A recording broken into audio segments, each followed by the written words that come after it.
20-ാം സങ്കീർത്തനം 4-ാമത്തെ വാക്യം. നിന്റെ ഹൃദയത്തിലെ ആഗ്രഹം അവൻ നിനക്ക് നൽകട്ടെ, നിന്റെ താല്പര്യമൊക്കെയും നിവർത്തിക്കട്ടെ.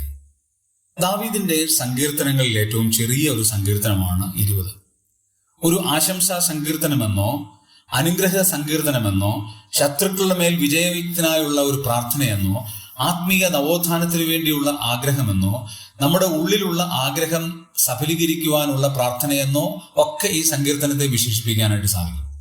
പക്ഷെ അവിടെ ഒരു കാര്യം എടുത്തു പറഞ്ഞിരിക്കുകയാണ്: നിന്റെ ഹൃദയത്തിലെ ആഗ്രഹം അവൻ നിനക്ക് നൽകും. വളരെ പ്രതീക്ഷയുള്ള, പ്രത്യാശയുള്ള, ആശയസമ്പുഷ്ടമായ ഒരു കാര്യമാണ്. നമ്മുടെയൊക്കെ ഹൃദയങ്ങളിൽ ധാരാളം പ്രതീക്ഷകളുണ്ട്, ധാരാളം ആഗ്രഹങ്ങളുണ്ട്, താല്പര്യങ്ങളുണ്ട്. അതൊക്കെ ദൈവം നിവർത്തിക്കണം എന്ന് ഒരാൾ ആശംസിച്ചാലോ? ദാവീദ് പറയാണ്, നിന്റെ ഹൃദയത്തിലെ ആഗ്രഹങ്ങളൊക്കെ സാധിക്കട്ടെ. പ്രിയമുള്ളവരെ, നമ്മുടെ ഹൃദയത്തിൽ ഏതെല്ലാം ആഗ്രഹങ്ങളുണ്ട്. അത്യാഗ്രഹങ്ങളായി മാറരുത്. ആഗ്രഹങ്ങൾ ധാരാളമുണ്ട്. നമ്മുടെ മക്കൾ അനുഗ്രഹിക്കപ്പെടണം, സഭ അനുഗ്രഹിക്കപ്പെടണം, ദേശം അനുഗ്രഹിക്കപ്പെടണം, ജാതികൾ അനുഗ്രഹിക്കപ്പെടണം. ഇങ്ങനെയുള്ള അനുഗ്രഹീതമായ പോസിറ്റീവായ എത്രയോ ആഗ്രഹങ്ങളുണ്ട്. നമുക്ക് കുറെ സമ്പത്ത് കിട്ടണം, വാഹനം കിട്ടണം, ഇതൊന്നും അല്ല നമ്മുടെ ആഗ്രഹങ്ങൾ. അതൊന്നും ആയിരിക്കരുത്. മറ്റുള്ളവരുടെ നന്മ നമ്മുടെ ആഗ്രഹമാണെങ്കിൽ സ്വർഗത്തിലെ ദൈവം നമ്മെ ആദരിക്കും.